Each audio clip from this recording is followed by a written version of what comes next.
Le Saint du jour. Bonjour à tous, bienvenue à Magnificat TV. Aujourd'hui, dans notre rubrique Le Saint du jour, l'Église catholique fait mémoire de Saint Damas Ier. Saint Damas Ier est né vers 305 à Rome, d'origine espagnole, et est décédé le 11 décembre 384 à Rome. Saint Damas Ier, né d'une famille chrétienne d'origine espagnole, fut le 37e pape de l'Église catholique, régnant de 366 à 384. Son pontificat fut marqué par des contributions majeures à l'unité de l'Église, à la promotion de l'Écriture et à la consolidation de l'autorité pontificale. Après la mort du pape Libère en 366, Saint Damas Ier fut élu pape, mais son élection donna lieu à des troubles. Un groupe schismatique élit un antipape Ursule, provoquant des affrontements violents. Malgré ce climat tendu, Saint Damas Ier fut confirmé seul pape légitime grâce au soutien de l'empereur Valentinien Ier. Aussitôt proclamé pape, Saint Damas Ier s'opposa fermement aux hérésies de son temps, notamment à l'arianisme, qui contestait la divinité du Christ.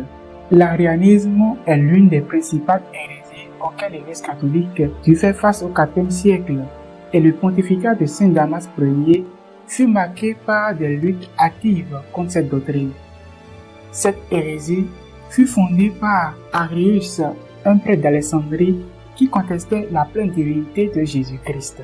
Arius enseignait que Jésus-Christ n'était pas consubstantiel au Père, mais était une créature créée par Dieu, supérieure aux autres êtres, mais inférieure à Dieu le Père. Ainsi, Arius et ses disciples niaient la doctrine de la Sainte Trinité. La Sainte Trinité, qui est une doctrine centrale du christianisme, qui affirme que Dieu est un en essence, mais qui existe en trois personnes distinctes. Le Père, qui est le Créateur et source de tout, et le Fils, Jésus-Christ, le Verbe incarné, et l'Esprit Saint, la force vivifiante et le guide spirituel. Ces trois personnes, c'est-à-dire le Père, le Fils et le Saint-Esprit, partagent pleinement la même nature divine, ni division ni hiérarchie dans leur divinité. Saint Damas Ier soutient les travaux des conciles, particulièrement celui de Constantinople Ier en 381, qui confirma la doctrine trinitaire. De même, Saint Damas Ier encouragea son secrétaire Saint Jérôme à entreprendre une traduction latine de la Bible à partir des textes originaux grecs et hébreux. Ce travail a donné naissance à la Vulgate, qui devint la version officielle des Écritures de l'Église latine. Saint Damas Ier est un grand admirateur des premiers martyrs chrétiens.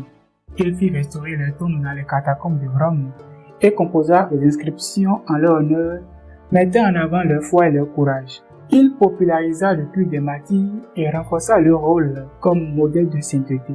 Enfin, Saint Damas Ier insista sur le rôle central de l'évêque de Rome en tant que successeur de Saint Pierre, affirmant l'autorité primatiale du pape sur l'Église universelle.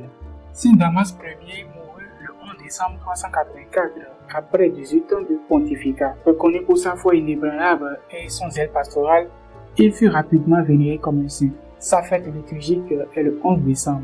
Saint Damas Ier fut une figure clé de l'Église du IVe siècle. Il a non seulement renforcé la foi chrétienne face aux hérésies, mais il a également contribué à la préservation et à la transmission des Écritures. Son pontificat reste un modèle de défense de l'unité et de la tradition apostolique. Également aujourd'hui, l'Église catholique fait mémoire des saints Sabin, Victorique, Fusien et Daniel. Nous souhaitons une bonne fête patronale à tous ceux qui portent les noms respectifs de tous ces saints. Saint Damas Ier, priez pour nous. Tous les saints et saintes de Dieu, priez pour nous. À demain, s'il plaise à Dieu.